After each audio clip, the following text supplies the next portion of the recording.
우리 주님의 크신 은혜가 이 시간 저와 여러분과 함께 하시기를 주의 이름으로 간절히 축복을 드립니다. 오늘도 전호자와 바라보시면서 주님 사랑으로 축복합니다. 인사하겠습니다. 주님 사랑으로 축복합니다. 아멘. 주님 사랑으로 축복합니다. 아멘. 감사합니다. 오늘 대림절 세 번째 주일 아침인데 오늘 우리에게 주신 이사야서 35장 또 야고보서 5장 중심으로 주님을 끝까지 믿읍시다. 주님을 끝까지 믿읍시다. 이런 제목으로 말씀드릴 텐데 이 시간 성령께서 우리 모두와 함께 하시기를 또 크신 은혜 주시기를 주님의 이름으로 간절히 축복을 드립니다. 여러분 우리가 신앙생활 이라고 하면 다른 말로 뭐라 그럽니까? 신앙생활 하면 믿음생활 이런 얘기를 합니다. 신앙생활하면 곧 믿음생활. 그럼 믿음생활이라는 건 뭔가 이렇게 믿는다 그런 얘기 아니겠어요? 그럼 여러분들은 무엇을 믿습니까? 누구를 믿습니까? 물어보나 마나죠. 살아계신 우리 하나님을 믿는 그런 믿음생활을 하는 것이 우리의 신앙생활이죠.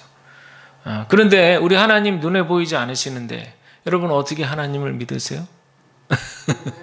우리 지금 육안으로 하나님 보이지 않고 볼 수 없는데 여러분 어떻게 하나님을 이렇게 자신 있게 믿는다 이렇게 말씀하시는지 여러 가지 경로와 통로를 통해서 우리가 살아계신 하나님을 믿죠. 특별히 우리는 이 기록된 계시의 말씀, 계시란 말은 여러 차례 말씀드렸지만 하나님께서 스스로를 나타내 보이시는 걸 계시라고 그러는데 이미 수천 년의 인류의 역사 가운데 하나님은 계시, 스스로 나타나서 보이셨어요.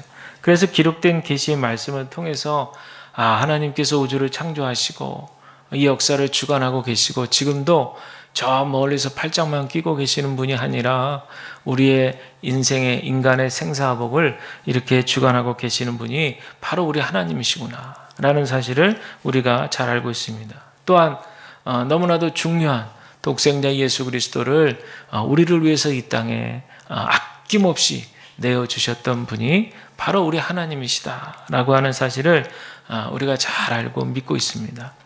그래서 우리는 분명한 믿음 속에 있어요. 무엇을 믿는지, 누구를 믿는지 그 믿음의 내용과 믿음의 대상이 정확하고 분명합니다. 그런데 중요한 것은 이 믿음이요, 우리 일상생활 속에서 잘 유지가 되고 있습니까?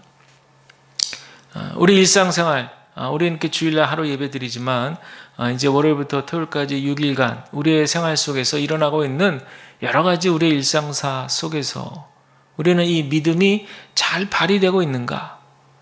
이 믿음이 잘 지켜지고 있는가? 잘 유지되어지고 있는가?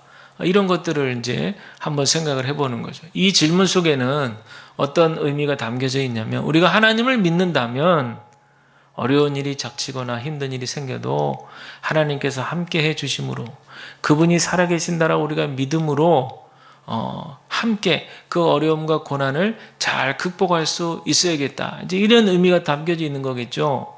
그런데 때때로 저도 이제 제 자신을 돌이켜보고 여러분들도 한번 돌아보시면 때때로 순간순간마다 그런 믿음이 있지만 또 어떤 때에는 순간적으로 불안하기도 하고 또 염려가 되는 일이 생기기도 하죠. 근심거리가 생기기도 해요. 걱정이 되기도 하고. 그러니까 우리는 항상 그 사이에서 왔다 갔다 하는 거예요.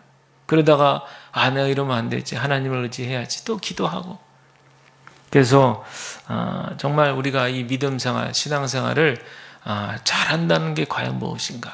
우리가 한번 생각을 해보면 우리의 믿음을 유지하기 위해서 꼭 필요한 것이 있어요. 그것이 무엇이냐? 바로 기도가 뒷받침돼야 돼요. 우리의 기도 생활이 뒷받침돼서 기도의 군부를 떼지 않으면 우리의 믿음이 어쩔 때는 막 삼층천을 오르내리듯 하는 그런 신령한 기쁨 속에 있다가도 또 어떨 때는 저 바닥을 헤매이는 그런 좌절과 절망 속에 헤맬 때가 있을 수 있다는 얘기예요. 그래서 우리가 늘 하나님과 교제하고 하나님과 늘 이렇게 접촉하는 그런 어떤 시도들을 우리가 해야 되는데 그게 바로 기도죠, 기도. 그래서 제가 이제 새해부터는 어떻게 할까 고민하다가 이제 우리 이제 표도 새로 바꾸겠지만 새해는 좀 이제 우리가 기도하고 응답받는 그런 역사들을 좀 경험해야 되지 않겠냐. 그렇죠? 우리가 기도하고 거기에 대한 응답을 좀 받는 어떤 신앙생활이 이루어져야만 하나님께서 더욱더 살아계심을 우리가 믿음으로 선포할 수 있지 않겠냐. 복음을 전하는 것도요. 물론 복음 좀 전하세요. 이래서 복음을 전할 수도 있지만 정말 내 안에서 주님 살아계심이 경험이 되어지면 전하라고 얘기 안 해도 알아서 어이구 가서 복음 전해야지 그런 마음이 드실걸요 아마. 그러니까 모든 건 억지로 되는 건 없어요. 물론 권면은 할 수 있지만 억지로 등 떠밀듯이 그렇게 할 수는 없고 정말 내 안에 성령께서 살아계심을 우리가 경험하고 그 경험을 토대로 해서 주님을 전하는 거죠. 그래서 새해는 좀 기도에 응답받는 그런 우리 신앙생활이 됐으면 좋겠다. 저는 이제 이렇게 여러분들이 저한테 기도 제목을 말씀하시니까 저는 각각의 이제 분들의 기도 제목을 알고 있지만 또 여러분들 사이에는 또 잘 모르시잖아요. 그래서 이 11시 예배 드리는 중에 설교를 마치고 이제 축도하기 전에 순서를 이렇게 하나 더 넣어서 그 시간에는 우리가 서로를 위해서 뜨겁게 기도하는 시간을 좀 가져야 돼요. 그래서 물론 우리가 각 처소에서도 기도하고 또 우리 기도의 시간에 나와서도 기도하지만 이게 이제 한정되다 보니까 우리가 다 같이 모였을 때 함께 좀 마음을 모아서 기도는 또 이렇게 소수 이렇게 뭐 한 사람 두 사람 모여서 기도할 수도 있지만 또 이렇게 다 함께 모였을 때 기도하면 또 거기에 또 힘이 붙어요. 그래서 새해에는 한번 예배 순서 가운데 마지막 끝에 기도 순서를 좀 넣어서 그래서 우리 교회를 위해서도 좀 기도해야 될 것이고 그리고 우리 모든 분들을 한 분 한 분들 이렇게 기도 제목들을 가지고 그리고 함께 좀 기도하는 그런 시간을 갖게 되기를 간절히 축복을 드립니다. 우리가 기도하다 보면요, 뭘 경험하게 되냐면요, 믿음이 생겨요. 그래서 히브리서 기자도 얘기했지만 믿음은 바라는 것들의 실상이요 보이지 않는 것들의 증거라 이렇게 약속했거든요. 요즘같이 이렇게 첨단 과학 문명 시대 속에 살고 있는데 많은 사람들이 다 자신들의 이성과 자신들의 생각, 경험, 판단 이런 것들을 의지하는 세상이잖아요. 그리고 거기에 따르는 금전적인 그런 어떤 결과물을 통해서 풍요롭게 그렇게 사는 것을 지상의 최대 목표로 그렇게 삼고 살아가는 게 요즘 사람들의 모습이잖아요. 그러니 이런 모습 속에서 우리가 믿음 생활을 한다라고 하는 것이 무엇인지를 우리 그리스도인들이 분명하게 보여줄 수 있어야 된다. 물론 그들한테 보여주려고 그렇게 하는 건 아니지만 우리의 정체성을 잃지 말라 그런 얘기죠. 우리가 그런 과학문명 시대에 산다고 해가지고 거기에 호로록 그냥 같이 쏠려서 그들이 사고하고 생각하는 그런 구조 속에서 우리도 함께 해서 같이 헤매이고 있다면 도대체 살아계신 하나님이 버젓이 계시는데 그 하나님을 의지하는 마음은 점점 약해진다는 거예요. 물론 여러분들 제가 그렇다고 해서 그런 과학을 배격하고 그거 다 잘못됐다 이렇게 얘기하는 그런 무식한 목사는 아닙니다. 그건 아니에요. 왜냐하면 하나님께서 우리에게 이성을 주셨기 때문에 그래요. 그리고 우리 감리교회 4대 표준교리가 뭐예요? 성서, 전통, 그리고 세 번째가 이성이고 마지막 네 번째가 체험이거든요. 우리 감리교회는 이 네 가지 표준교리가 있어요. 그래서 기록된 계시의 말씀, 성경을 통해서 하나님이 말씀하신다는 걸 믿죠. 그리고 교회의 오랜 전통을 우리가 그대로 받아들여요. 그리고 중요한 것은 하나님이 주신 이성을 가지고 현실의 문제들을 잘 조망하고 잘 분별하는 능력을 갖추죠. 그리고 무엇보다도 중요한 것은 하나님 만나는 영적 체험으로 그 분명한 확신을 가지고 그렇게 신앙생활하는 것, 그게 바로 우리 감리교회의 4대 표준교리다 그 얘기입니다. 그래서 우리도 이성을 중요하게 생각해요. 중요합니다. 그런데 중요한 건 여러분, 하나님 또 신앙은 마음에서 얘기하는 거예요. 머리에 계신 분이 아니라 마음에 계신 분이에요. 우리 성령님은 우리 마음에 계시는 거예요. 그래서 이 머리와 마음이 가슴이 한 세트가 되는 거예요. 그런데 이제 제가 우려하고 걱정하는 것은 이 마음을 무시한 채 머리만 신경을 쓰기 때문에 문제가 되는 거예요. 머리로만 생각하고 머리로만 판단하고 그러다 보니까 어떤 일이 벌어지느냐? 하나님의 깊은 뜻을 알지를 못해요. 그러니까 내 머리로 그냥 생각하고 판단하고 내가 잘하는 것으로만 그렇게 하다 보니까 전혀 타인에 대한 배려도 없고 존중함도 없고 율법적으로 판단하고 그런 어떤 삶을 살아가는 것은 신앙생활하고는 점점 거리가 멀어지는 거예요. 여러분, 참된 신앙생활은요, 마음에 계신 우리 성령님과 교통하는 거예요. 그래서 기도가 필요한 거예요. 기도를 통해서 하나님과 연결이 되는 거예요. 그러면 하나님의 사랑을 알게 돼요. 하나님의 독생자 예수님을 우리에게 보내주신 그 크신 사랑을 깨닫게 돼요. 지금도 살아 역사하셔서 우리의 일거수일투족을 살피시고 우리의 생사화복을 주관하고 계시다는 게 느껴지고 믿어져요. 그게 어디서 일어나느냐? 마음에서 일어나는 거예요. 머리에서 일어나는 게 아니에요. 먼저 마음에서 일어나서 그게 머리로 올라가면 깨닫게 되는 거예요. 여러분 기억하시기를 바랍니다. 요한복음에 부활하신 예수님이 이제 승천하시기 전에 제자들에게 이제 떠나신다는 말씀을 하시잖아요. 그러면서 뭐라 그럽니까? 14장, 요한복음 14장, 15장 계속 나오는 얘기지만 내가 너희들과 함께 하겠다. 그리고 보혜사 성령을 너희들에게 주겠다. 그거잖아요. 물론 우리는 성령 하면 사도행전 2장의 폭발적인 막 오순절 마가의 다락방만 생각하지만 사실은 성령의 본질과 근원을 설명하는 부분은 요한복음 14장, 15장, 16장. 거기 읽어보면 성령님이 누구신지 다 나와 있어요. 성령님은 인격적인 분이에요. 성령님은 치근하게 교제하시는 분이에요. 우리가 나아갈 길을 마땅히 다 살펴주시고 가르쳐주시고 때로는 우리가 잘못된 로 가면은 다 이렇게 말씀, 양심을 찔러서라도 우리를 깨닫게 해주시고 여러 가지 진리의 영이 우리 안에 들어와 있다는 거예요. 이 진리의 영을 우리가 믿게 되면요, 내 안에 계신 분이라는 사실을 믿고 믿을 뿐만 아니라 그분과 교제하며 그분을 의지하게 되면 이 험한 세상, 이 험악한 세상을 나 혼자서 살아가는 게 아니다라는 것을 깨닫게 돼요. 그러면 외롭지가 않아요. 불안하지 않습니다. 고통스럽지가 않아요. 물론 고통스러운 부분이 있죠. 현상학적인 면에서 고난스러운 면이 있죠. 정말 이 문제 해결하면 받아야 되는데 왜 이렇게 해결이 안 돼? 고통스럽죠. 우리 젊은이들 같은 경우는 진로 문제가 빨리빨리 열려야 되는데 시원스럽게 열려야 되는데 잘 안 열려. 답답할 뿐이죠. 원래 또 그 나이에는 이렇게 동기간, 친구들 이런 동기간들이 더 막 앞서 나가니 뒤서가니 막 이러면 그런 게 또 신경이 쓰여요. 그럴 때예요. 그때 한참 젊을 때는 누가 먼저 앞서가느냐, 누구는 저렇게 뒤쳐져 있느냐, 자꾸 그런 것도 신경이 쓰이고 막 그러니까 여러 가지 막 불안하고 두렵고 막 그런 일들이 많은 거예요. 뭐 젊은이뿐 아니라 뭐 나이 드신 분들도 다 삶의 문제 가운데 이런 일들이 있어요. 그런데 그런 현상학적으로 괴롭고 힘들고 어려운 문제가 있지만 우리가 예수를 그리스도라 믿고 고백하는 가운데 내 안에 성령님께서 찾아와 주심을 믿게 되면요, 예수의 영이 우리 안에 있는 거예요. 그러면 기운이 올라오는 겁니다.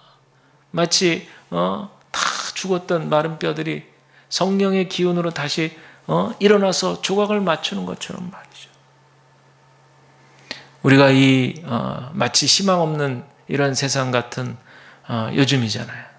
너무 많은 일들이 일어나고 말이죠.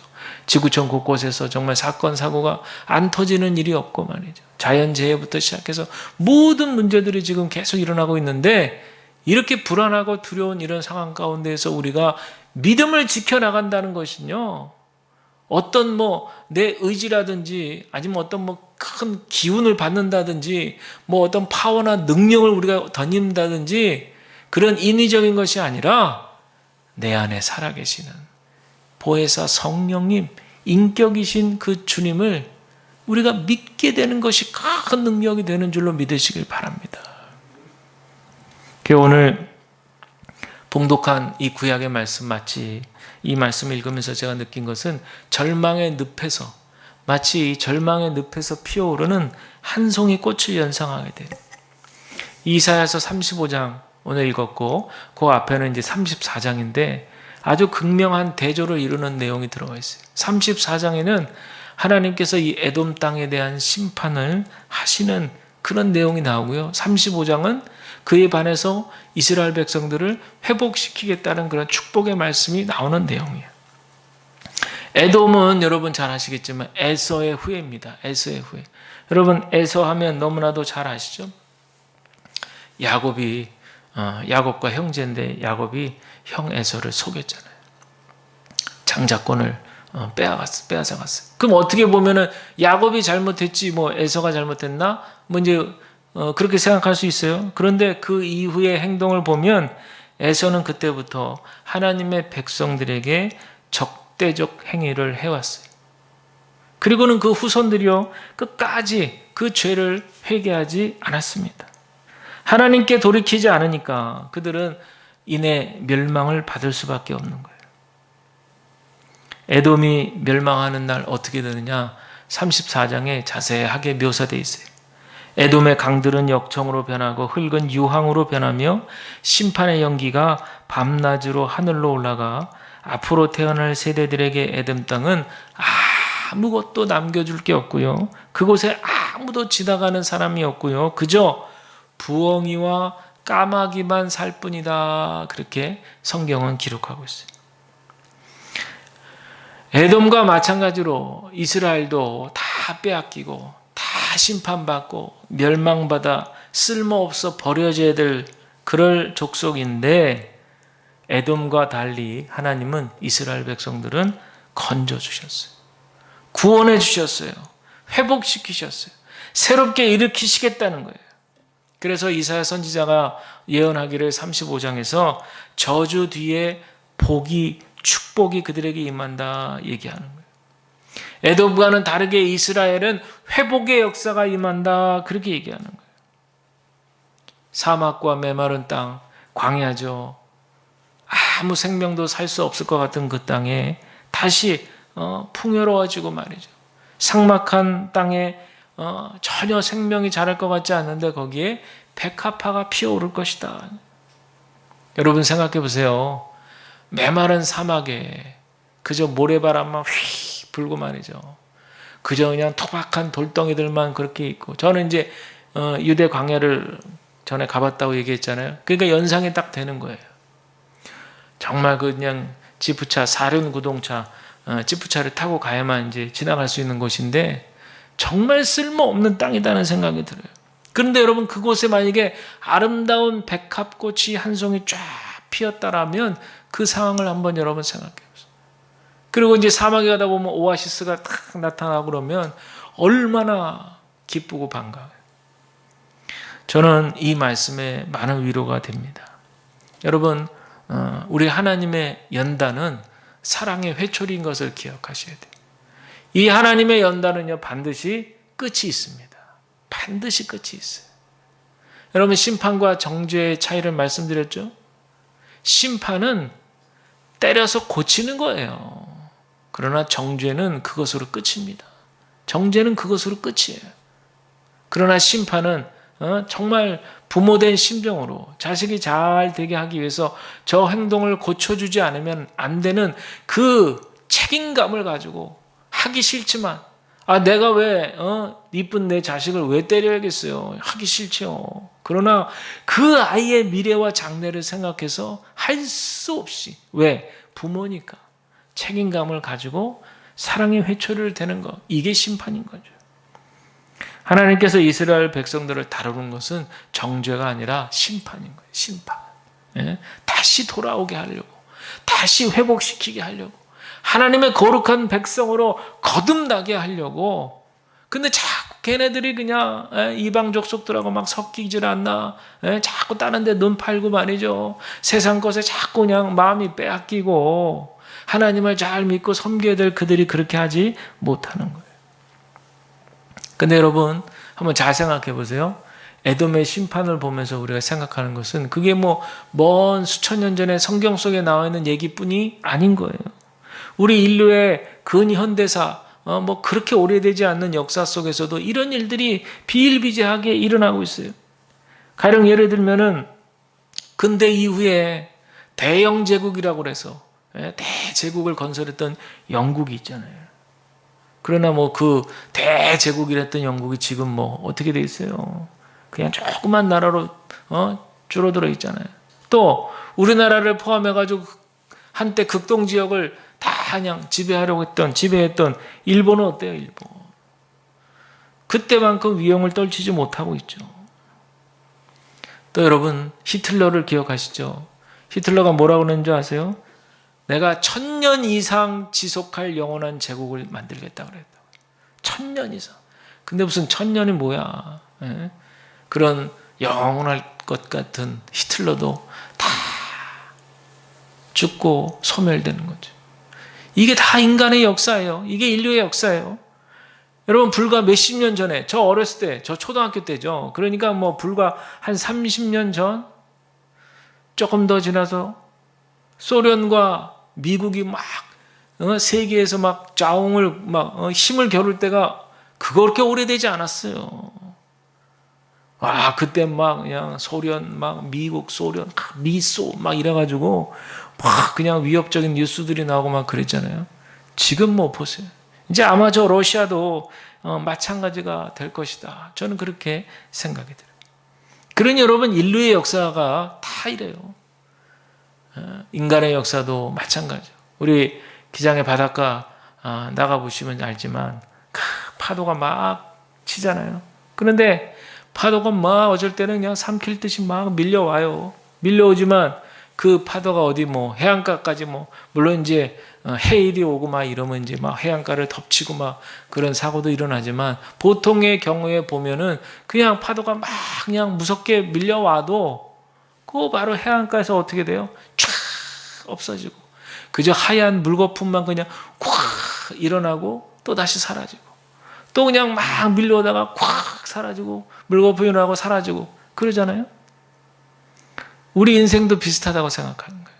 우리 다 어려서부터 태어나서 막 왕성한 젊은 시절을 보내고 막 청년, 청장년, 장년기 뭐 그러다가 또 노년이 되고 말이죠. 이게 다 똑같은 우리 인생이잖아요. 막 그 시기마다 그냥 막 파도처럼 파도가 밀려오는 것처럼 그렇게 막 무섭게 밀려와도 또 그냥 해안가에서 팍 물거품 되고 사라지고 또 없어지고 그러는 것처럼 우리 인생도 그런 인생. 어떻게 보면 그 안에는 희망이 없어요. 소망이 없어요. 그런데 여러분 주목해야 될 부분이 있어요. 그 파도가 일렁이는 그 바다 그 밑을 보세요. 해저죠. 해저. 거기에 끊임없이 흘러가는 그런 물줄기가 있어요. 그거 아시죠 여러분? 그 생태계들이 그 바다 밑속 생태계들이 그 흐름 따라서 그렇게 활발하게 움직이잖아요. 이게 바다 밑의 세상이거든요. 가끔 이제 다큐멘터리 같은 거 보면 신기해요. 그 위에서는 그냥 막 파도가 치고 막 그래도 바다 밑을 보면 그냥 유유하게 그렇게 그냥 한 방향으로 쫙 물줄기가 막 흘러가는 거예요. 그럼 거기에 따라서 그 뭐 수만 마리의 종들의 그런 물고기들이 그냥 확 쫓아가고 막 따라가는 그 모습. 그게 바로 생태계의 어떤 그런 왕성한 그런 어떤 모습을 보여주는 거예요. 여러분 이것을 해저의 강이라고 부르거든요. 그 바다 밑속 그 해류에 따라서 쫙 끝까지 따라가다 보면 큰 대양을 만나게 되는 거예요. 이제 이런 마음으로 이사야서 35장을 한번 다시 보시면 이사야는 그런 마음인 거예요. 해변가에 서서 해안에 밀려 들어오는 그런 파도들을 보고 있다고 생각해 보세요. 그저 다른 사람들은 겉모양 그 수면에서 벌어지는 모양만 보는 거야. 막 파도가 막 삼킬 듯이 오지만 물거품을 팍 내면서 또 없어져 사라지고 또 오지만 또 팍 물거품하고 사라지고 이것만 보는 거야. 이것만 보는 거야. 허무하죠. 소망 없고. 그런데 이사야는 그것만 보는 것이 아니라 그 바다 속에서 강력하게 지나가는 해류처럼 말이죠. 지나가는 그 해류, 그 물줄기를 이사야는 보고 있는 거예요.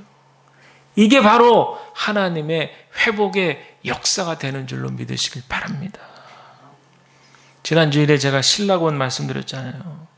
이런 무법자들이 판치는 세상에 과연 새날이 올까? 억울함이 풀리고 약한 자들이 다 활보하며 다니고 말이죠. 소경의 눈이 밝아지고 저는 자들이 다리 저는 자들이 달리게 되고 말 못하는 자 큰 소리로 노래 부르는 그런 날이 과연 올까. 그런데 지금 이사야 예언자는 확신의 참 목소리를 선포하는 거예요. 그런 날이 오리라. 희망의 끈을 놓지 말아라. 하나님은 반드시 오리라. 그리고 4절에 뭐라고 얘기합니까? 두려워하는 사람들을 격려하라. 굳세어라. 두려워하지 말라. 너희 하나님이 오신다. 그가 너희를 구원하실 것이다. 사랑하는 여러분, 우리 인생은 모든 풀이라고 비유하잖아요. 성경에 다 죽습니다. 풀의 꽃, 인생의 영화 한때 화려했던 그 시절을 얘기하잖아요. 다 시든다고 그래요. 그러나 우리 하나님의 말씀은 어떻게 된대요? 영원히 선다는 사실. 우리 주님 예수 그리스도를 통해 육신이 된 하나님 말씀은 모든 한계를 넘어서서 영원하다는 거예요. 그러니 모든 것을 새롭게 하실 분은 오직 우리 하나님이세요. 그 하나님이 그리스도를 통해서 모두를 하나로 묶으신다. 그 얘기. 바로 그 회복의 시간이 일어날 것이다 라는 것이 오늘 성경이 우리에게 주고 있는 음성인 것을 기억하시기 바랍니다. 그래서 8절에 한번 눈여겨보시면 오늘 읽은 35장 8절을 보시면 거룩한 길 이렇게 나와요. 거룩한 길. 깨끗하지 못한 자는 결코 이 길을 걸을 수 없대요. 오직 구속함을 받은 사람만이 집으로 돌아가는 거예요. 주님께 속량받은 사람들만이 예루살렘으로 돌아갈 것이다. 이렇게 약속하고 있어요. 그러니 여러분 집으로 돌아가는 발걸음이 얼마나 기쁘겠어요. 즐거움과 집으로 돌아간다 말이죠. 즐거움과 기쁨이 넘치고 슬픔과 탄식은 다 사라질 것이다. 이렇게 약속하고 있어요.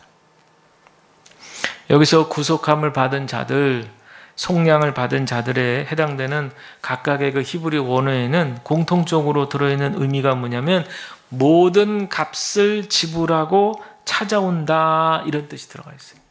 모든 값을 지불하고 찾아온다.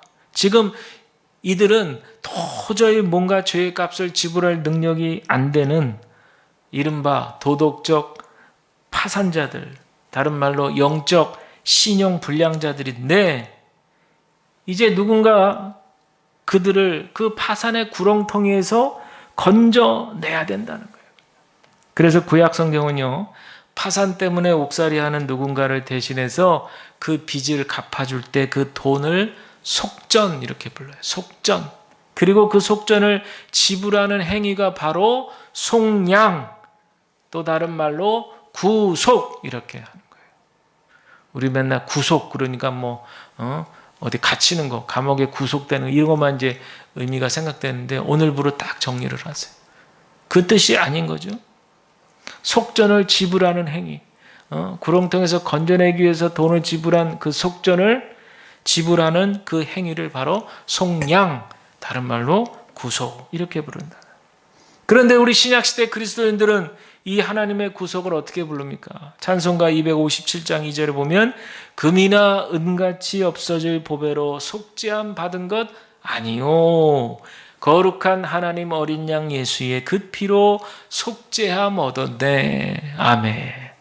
우리 이따가도 찬송 부를 텐데 이렇게 우리는 하나님 어린 양 예수의 그 피로 속죄함 얻었네. 사랑하는 여러분, 여러분은 우리 예수 그리스도의 구속의 은혜 속에서 완전한 그 믿음으로 살아가고 있는지를 우리가 한번 이 시간에 되돌아보시길 바랍니다. 마태복음 11장에 감옥에 있는 세례 요한을 대신해서 그 제자들이 예수님께 찾아가서 이렇게 물어요. 오실 분이 당신 맞습니까? 아니면 우리가 다른 데 가서 찾을까요? 이런 이제 제식대로 표현하면 그런 거예요. 근데 왜 이런 의심 섞인 질문을 하게 되냐면 당시 세례 요한이 감옥에 있는데 왜 감옥에 가 있는지 여러분 기억나세요? 헤롯 안티파스 왕이 어떻게 합니까? 자기 이복 동생의 부인을 탐내잖아요. 그래가지고 그냥 취해버려. 그래서 그것을 보고 잘못됐다, 왕이시여 그렇게 하는 건 잘못된 겁니다 하고 책망하는 말을 했다가 뭐 당연히 눈밖에 나죠. 그래가지고 세례 요한이 감옥행으로 가는 거예요. 그 지금 고통스러운 지하의 그런 좁은 방에서 그렇게 죽음을 생각하면서 하루하루 보내니까 그 영향력이 제자들까지 미친 거예요. 아유, 우리 선생님 저러다 죽겠어. 그러니까 예수님 앞에 나와서 그렇게 불안불안하게 의심 섞인 그런 질문을 하게 되는 거예요. 제가 왜 이 예화를 드리냐면요. 우리는 어떤가 아닌가, 우리는 과연 예수님을 믿습니다. 이런 구속의 은혜 속에 있는데 완전한 믿음으로 살아가고 있느냐. 우리의 말과 행동 속에서, 우리의 평상시 삶 속에서 과연 우리가 예수님을 믿는 믿음보다 내 생각, 경험, 판단을 더 의지하지 않는가라는. 제가 서두에 말씀드렸지만 우리 주님과 생생한 우리 안에서 인격적인 관계를 유지하지 않으면요, 껍데기만 남게 되는 거예요. 그게 바로 율법주의가 되는 거예요. 지식은 알아. 그게 바로 이제 머리로만 신앙생활 하는 거예요. 교리도 알고 지식도 알고 오래 다녔으니까 경험 뭐 다 알아요. 모르는 게 없어. 그런데 정말 마치 찐빵에 앙꼬가 빠진 것처럼 이 안에서 생생한 주님과의 살아있는 그런 관계, 그 경험이 있느냐 없느냐, 그게 눈에 보이지 않아서 사람들이 귀중하게 생각하지 않을 수도 있는데 그게 더 중요하다는 거예요. 그게 더. 우리는 이미 형식틀 다 갖춰져 있어요. 우리가 다 교회 다니고 교인으로서 신앙생활하고 이런 것들, 기본적인 것들을 다 알고 있어요. 근데 그거 알고 있다고 해서 그게 전부가 아니라는 사실을 여러분 기억하셔야 돼요. 제가 왜 이렇게 힘줘서 얘기하냐면 그게 만약에 아닌데 그것이 아닌 것을 모르고 그냥 내 식대로 내 생각대로 율법적으로 하다 보면 어떤 어려움에 빠지게 되느냐. 오늘 야고보서가 그거를 가르쳐주고 있어요. 자, 오늘 야고보서에 있는 말씀 다시 보시면 그 중에 이런 부분이 있어요. 형제들아 서로 원망하지 말라. 그리하여 심판을 멸하리라. 여러분, 우리가 신앙생활 하면서도 미워하는 사람 생길 수 있잖아요. 또 나도 미움받을 수도 있잖아요. 근데 그럴 때마다 나도 모르게 하나님 왜 저 사람을 심판하지 않으시나, 이런 생각이 우리 안에 남아있다면 율법주의에 빠져 있다는 증거예요. 내가 그토록 미워하고 경멸하는 그 사람을 위해서 우리 주님께서 그 사람을 위해서도, 나를 위해서 십자가에 달려 죽으셨다면 그 사람을 위해서도 십자가에 달려 죽으셨다는 사실을 받아들이기가 어려운 거예요. 그러니 여러분, 우리 주님은 내가 미워하는, 또 나를 힘들게 했던, 그래서 힘든 그 사람 때문에 주님이 힘드신 게 아니라 그를 미워하는 나 때문에 우리 하나님이 주님이 힘드실 수 있다는 사실을 여러분들 기억하시길 바랍니다. 더 나아가서 많은 우리 그리스도인들이 자신의 편견을 포기하지 않아요. 아무리 성경을 읽어도요, 내 가치관이 딱 굳어져 있고 마음에 활짝 열지 않으니까 자신의 편견을 꺾지 않고 하나님의 새로운 역사를 바라보지 않아요. 성경을 읽으면서도 다 아는 내용이야. 그리고 다 20년 전, 30년 전 받았던 은혜 그대로 그냥 그거 붙들고 사는 거예요. 오늘 이 시간, 지금 이 말씀 속에서 성령이 나에게 새롭게 주시는 음성을 붙들어야 될 줄로 믿습니다. 그럴 때 내 고집, 내 생각, 내 가치관, 내 판단을 다 내려놓는 거예요. 새롭게 시작하는 거예요. 여러분, 목사들이 설교 준비할 때 제일 힘든 게 뭔지 아세요? 가장 익숙한 본문을 가지고 설교할 때가 제일 힘들어요. 그게 절기 설교죠. 성탄절. 매년 똑같죠. 매년 똑같아. 어떻게 보면 감흥이 사라지죠. 그런데도 불구하고 기도하면서 이 말씀, 늘 했던 말씀, 설교했던 말씀, 늘 읽던 말씀이지만 그 말씀 속에서 올해 성탄에 성령께서 우리에게, 나에게 새롭게 깨닫게 해주시는 그 음성을 듣기를 위해서 기도하는 거예요. 머리로는 이미 성탄 설교 다 나와 있어요. 지금 못할 게 어딨어. 지금 바로 하라고 해도 할 수 있어요. 성탄절 설교는. 그러나 거기에는 은혜가 있지 않은 거예요. 이미 다 객관적으로는 다 알고 있는 정보, 그거를 전해주는 게 그것이 다가 아니죠. 거기에 특별하게 임하는 하나님의 은혜, 특별하게 임하는 성령의 은혜가 불꽃을 피우면서 저를 통해서 역사가 되어야 될 줄로 믿습니다. 그러니까 여러분들도 성탄절 예배 드린다 그러면은 맨 똑같지, 마태복음 1장 18절 25절일 거 아니야 이러면서 뭐 성경 말씀 뭐 다 알려, 다 알아. 아무 기대 없이 와. 그러나 여러분, 올해는 그렇게 하지 마세요. 올해는 정말 아기 예수 오신 그날, 너무나 익숙한 그런 본문의 말씀이지만 그 말씀 속에서 성령께서 나에게 주시는 기쁨이 무엇일까? 그런 기대하는 마음으로 여러분들 25일 예배를 드리시기를 주님의 이름으로 간절히 축복을 드립니다.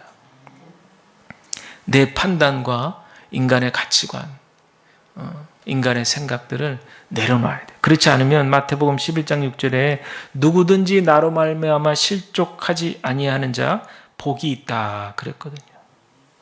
여러분, 우리가 주님을 믿으면서 믿음 생활 한다고 하면서도 실제로 주님 때문에 실족하고 떠나가는 사람들이 있다는 그런 얘기예요. 왜 주님 때문에 떠나가고 왜 주님 때문에 실족합니까? 그게 바로 내 가치관, 내 생각, 내 고집, 내 판단을 놓지 않기 때문에 그러는. 그러니까 아까 읽었던 야고보서 말씀처럼 서로 원망하지 않게 그렇게 잘 지내라는 말씀도 들어도 피식하는 거예요.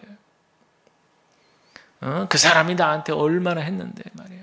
이래가면서 나한테 얼마나 힘들게 했는데. 왜 그런 사람이 없겠어요, 우리가 살다 보면. 그러나 그러함에도 불구하고 성경은, 하나님은 나에게 그 말씀을 주시는 건데 어쩌라는 거야, 그럼. 그럴 때 여러분 어떻게 하시겠어요? 아, 주님 좀 너무 억울합니다. 제가 어떻게 이 말씀을 받습니까? 이건 아니죠. 이렇게 하시겠어요? 물론 이렇게도 기도하실 수 있어요. 그게 내 솔직한 고백이고 토로라면. 그러나 결국 성령께서는 그 마음을 붙드실 겁니다. 그리고 예수님을 묵상하게 하시고 더욱더 기도하도록 인도하실 거예요. 자, 오늘 마지막 야고보서 5장 7, 8절 한번 보세요. 우리 다 같이 한번 읽어보실까요? 야고보서 5장 7, 8절 시작. 그러므로 형제들아, 주께서 강림하시까지 길이 참으라. 농부가 땅에서 나는 귀한 열매를 바라고 길이 참아 이른 비와 늦은 비를 기다리라니 너희도 길이 참고 마음을 굳건하게 하라. 주의 강림이 가까우니라. 지금 강림 딱 이 절기에 주시는 말씀이에요. 근데 농부의 심정으로 소개하고 있잖아요. 농부의 마음은요, 느긋하고 기다리는 마음이어야 돼요. 밭에 씨를 딱 뿌려놓고 나서 이거 안 열리면 어떡해, 어떡해 그렇게 노심초사한다고 해서 그렇게 씨가 열매를 맺는 게 아닌 것을 잘 알잖아요. 일단 씨앗이 뿌려지면 싹이 돋아 자라고 열매가 맺힐 것을 농부는 믿는 거예요. 이 믿음이 누구에 대한 믿음이에요? 바로 하나님에 대한 믿음이에요. 때가 이르면 비도 내리고 때가 이르면 늦은 비도 내리고 그렇게 저렇게 해서 마침내 그 농부가 고대하고 바라고 기대했던 풍성한 열매를 딱 가슴팍에 품었을 때 그 감격은 이루 말할 수가 없는 거죠. 사랑하는 여러분, 우리가 예수님 다시 오심을 기다리는데 우리들의 심정은 어떠해야 되느냐? 그냥 막연하게 나의 욕심이나 채워주실 그를 해결사를 기다리는 것이 아니에요. 오늘 주신 말씀을 잘 여러분들 집에 가서 한번 묵상하시면서 정말 다 내 속은 비워내고 말이죠. 그저 길이 참는 그런 농부의 모습처럼 연약한 모습으로 이 땅에 오신 우리 예수님을 우리 마음에 깨끗한 마음으로 모셔야 될 줄로 믿습니다. 이런 우리 안에 순전한 믿음이 싹 틔워질 때, 이때 이 세상, 정말 아무런 소망도 없어 보이는 이 세상에 그런 믿음의 한 줄기 싹이 우리 안에 싹 틔워질 때, 그때 그 싹이 자라서 하나님께서 기뻐하시는 거룩한 성령의 열매를 풍성하게 거두게 될 줄로 믿습니다. 또한 우리는 그 믿음으로 이 부조리하고 불합리하고 정말 맞지 않는 이런 세상 가운데서도 하나님의 소망의 꿈을 품고 우리가 믿음의 열매를 더 풍성하게 거두어 나가게 될 줄로 믿습니다. 이 은혜가 우리 모두와 함께 하시기를 주님의 이름으로 간절히 축복을 드립니다. 기도하겠습니다.